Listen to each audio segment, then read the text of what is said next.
Hey all, welcome to my channel literature with Priya. இன்றைக்கி நம்ம வீடியோவில் ரவீந்திரநாத் தாகூர் அவர்களுடைய த ஜேர்னி அப்படிங்கிற போயம் தான் பார்க்க போகிறோம். இது வந்து கீதாஞ்சலி அப்படிங்கிற கலெக்ஷனில் ஒன் ஆஃப் த போயமாக இருக்குது. Okay, now let's get into the poem. The morning sea of silence broke into ripples of bird songs, and the flowers were all merry by the roadside, and the wealth of gold was scattered through the rift of the clouds, while we busily went on our way and paid no heed. We sang no glad songs nor played. We went not to the village for barter. We spoke not a word nor smiled. We lingered not on the way. We quickened our pace more and more as the time sped by.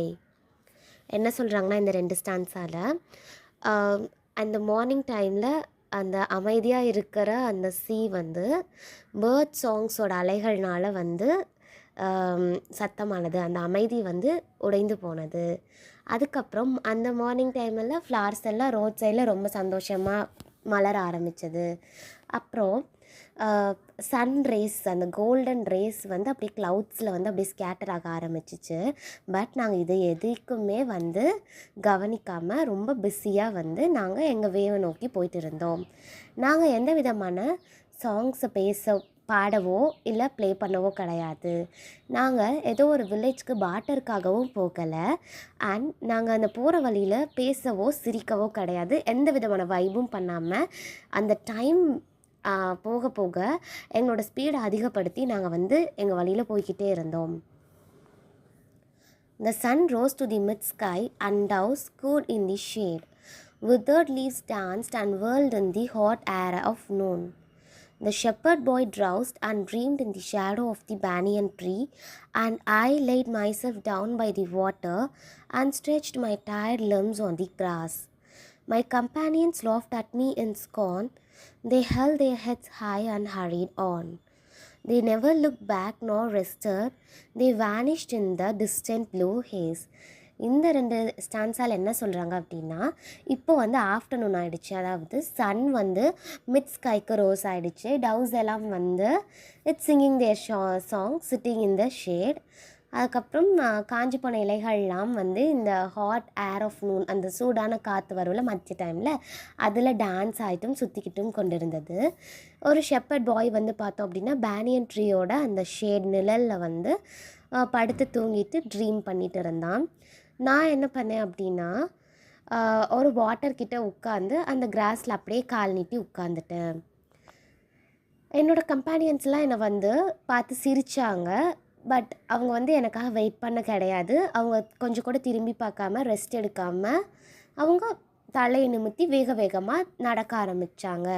அவங்க அப்படியே வந்து கொஞ்சம் கொஞ்சமாக distant ஆக மறைஞ்சிட்டாங்க, என் கண்ணிலேருந்து மறைஞ்சிட்டாங்க. They crossed many meadows and hills and passed through strange faraway countries. All honor to you, heroic host of the interminable path. Mockery and the reproach pricked me to rise, but found no response in me. I gave myself up for lost in the depth of glad humiliation, in the shadow of a dim delight. இதில் என்ன சொல்கிறாங்கன்னா, அவங்க நிறைய meadows and hills எல்லாம் வந்து cross பண்ணி போகிறாங்க. அப்புறம் நிறைய ஸ்ட்ரேஞ்ச் ஃபேரவே கண்ட்ரீஸ் எல்லாம் வந்து கடந்து போகிறாங்க. இதோட ஹோஸ்ட் யார் அப்படின்னா காட் அப்படின்னு சொல்லி சொல்கிறாங்க. இப்போ வந்து அவரோட மனசே வந்து அவரை வந்து மார்க் பண்ணுது. எல்லாருமே வந்து அவங்களோட பார்த்து ரிட்டர்மெண்ட்டாக போயிட்டுருக்காங்க. பட் நீ வந்து இப்படி ரெஸ்ட் எடுத்துகிட்ருக்கியே, எந்திரிச்சு போ அப்படின்னு சொல்லி அந்த மாக்கரியும் ரெப்ரோச்சும் அவரை வந்து தூண்டுது எந்திரிச்சு போகிறதுக்கு. பட் ஸ்டில் அவர்கிட்ட எந்த ரெஸ்பான்ஸும் கிடையாது. அவர் வந்து நான் தோத்துட்டேன் அப்படிங்கிற மாதிரி ஹி கேவ் அப். அண்ட் அந்த டிம் டிலைட்டில் வந்து அந்த நிழலில் வந்து அப்படியே உட்காந்து அவர் தன்னைத்தானே வந்து லோஸ் பண்ணிட்டார். The repose of the sun-embroidered green gloom slowly spread over my heart. I forgot for what I had travelled, and I surrendered my mind without struggle to the maze of shadows and songs. At last, when I woke from my slumber and opened my eyes, I saw thee standing by me, flooding my sleep with thy smile. How I had feared that the path was long and wearisome, and the struggle to reach thee was hard. இப்போ அந்த Sun embroidered green Bloom வந்து கொஞ்சம் கொஞ்சமாக, அதாவது அந்த ஃபாரஸ்ட்டில் வந்து அந்த க்ரீனரிஸ்லாம் இருக்குல்ல, அதெல்லாம் வந்து அந்த சூரிய வெளிச்சத்தில் வந்து அப்படியே அழகாக இருக்குது. அது வந்து அவரோட மனசில் கொஞ்சம் கொஞ்சமாக ஸ்ப்ரெட் ஆக ஆரம்பிக்குது. அவர் எதுக்காக ட்ராவல் பண்ணோம் அப்படிங்கிறதே மறந்துட்டு அவருடைய மைண்டை எந்த விதமான ஸ்ட்ரகுளும் இல்லாமல் இந்த ஷேடோஸ்க்கும் சாங்ஸ்க்கும் அந்த அவரோட மனசை வந்து இழந்துட்டார். அட் லாஸ்ட், அதாவது அப்படியே அந்த கொஞ்சம் குட்டி தூக்கம் போட்டுறாரு போல். ஸோ அந்த தூக்கத்திலேருந்து எந்திரிச்சு அவர் கண்ணை தொண்டு பார்க்கும்போது காடே வந்து அவர் முன்னாடி அவரோட தூக்கத்தில் அப்படியே ஸ்மைலிங்கான ஃபேஸோடு நின்றுட்டு இருந்த மாதிரியும், அப்புறம் வந்து அவர் வந்து யோசித்து பார்க்குறாரு, உங்களை பார்க்குறதுக்கான அந்த பாதை வந்து ரொம்ப கடினமானது, அப்புறம் ரொம்ப நீண்ட தூரமானது, உங்களை ரீச் பண்ணுறது வந்து ரொம்ப கஷ்டம் சொல்லி நினச்சிட்டு இருந்தேன். பட் நான் உங்களை இப்போவே வந்து கண்டுபிடிச்சிட்டேன் அப்படிங்கிற மாதிரி முடிக்கிறாங்க. ஸோ இந்த போயமோட மேஜரான ஐடியா என்னன்னு பார்த்தோன்னா, உண்மையான அந்த சந்தோஷம் வந்து டெஸ்டினேஷனில் கிடையாது, இட்ஸ் ஆன் தி ஜேர்னி அப்படிங்கிற மாதிரி சொல்கிறாங்க.